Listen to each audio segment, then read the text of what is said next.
కాజల్ ఈ extra dose అందుకేనా? హీరోయిన్స్కి పెళ్ళైతే దాదాపు కెరీర్ క్లోజ్ అయినట్టే అన్నట్టుగా చెప్పుకుంటారు. అయితే ఒకప్పుడు పరిస్థితి వేరు. అసలు పెళ్ళైన హీరోయిన్స్ని సినిమాల్లో తీసుకోవాలంటేనే మేకర్స్ ఆలోచించేవారు. కానీ పెళ్లికి హీరోయిన్ యాక్టింగ్కి సంబంధం లేదు అని తెలుసుకునేసరికి చాలా టైం పట్టింది. అంతేకాదు, హీరోయిన్స్ పెళ్లికి ముందు ఎంత రెచ్చిపోయినా కూడా పెళ్ళైతే మాత్రం సినిమాలకు బాయ్ బాయ్ చెప్పడం, లేదంటే ఒకటి అరా చేసినా కూడా పద్ధతిగా కనిపించే పాత్రలే చేసేవారు. అయితే కాలం మారింది. ఇప్పుడు పెళ్ళైన హీరోయిన్స్ కూడా స్టార్ ఛాన్సులు అందుకుంటున్నారు. పెళ్లి కాకముందు ఎలా గ్లామర్ షో చేస్తారో ఆఫ్టర్ మ్యారేజ్ మరింత రెచ్చిపోతున్నారు.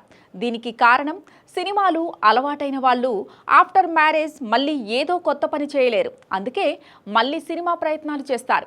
అయితే పెళ్ళైనా కూడా కొందరి భామల్లో పెద్దగా మార్పు రాదు. అలాంటి వారికి మళ్ళీ వరుస ఛాన్సులు వస్తుంటాయి. అయితే పెళ్ళై ఒక బేబీకి తల్లైన తర్వాత కూడా కొంతమంది భామలు అదరగొట్టేస్తుంటారు. అలాంటి వారిలో కాజల్ అగర్వాల్ ఉంటుంది. ఆచార్య టైంలో పెళ్లి చేసుకున్న అమ్మడు త్వరగానే ఒక బాబుకి జన్మనిచ్చింది. అయితే పెళ్ళైనా తన సినిమాలు చేసేందుకు అభ్యంతరం ఏమీ లేదని చెబుతూ వచ్చింది. కానీ ఆఫ్టర్ మ్యారేజ్ కాజల్లో మార్పులు కూడా మరింతగా కనిపించలేదు. అయినా సరే తన ప్రయత్నాలు తాను చేస్తూ వచ్చింది.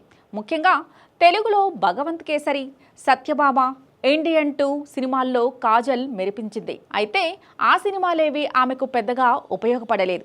ప్రస్తుతం బాలీవుడ్లో సల్మాన్ సికిందర్లో కాజల్ నటించింది. ఈ సినిమా ప్రమోషన్లో కాజల్ యాక్టివ్గా ఉంటుంది.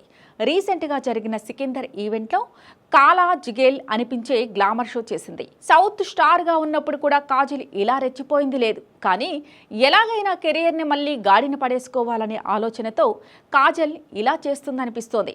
కాజల్ గ్లామర్ షో ఆమె ఫ్యాన్స్కి ఫుల్ ట్రీట్ ఇచ్చింది. సికిందర్ కోసం కాజల్ చేసిన ఈ అటెంప్ట్ ఏదైతే ఉందో అక్కడ ఏమో కానీ కాజల్ని ఇష్టపడే తెలుగు ఫ్యాన్స్ని అలరించింది. అమ్మడికి తెలుగులో మంచి సినిమాలు పడితే మళ్ళీ మునుపటి ఫామ్ని కొనసాగిస్తుందని కాజల్ ఫ్యాన్స్ భావిస్తున్నారు.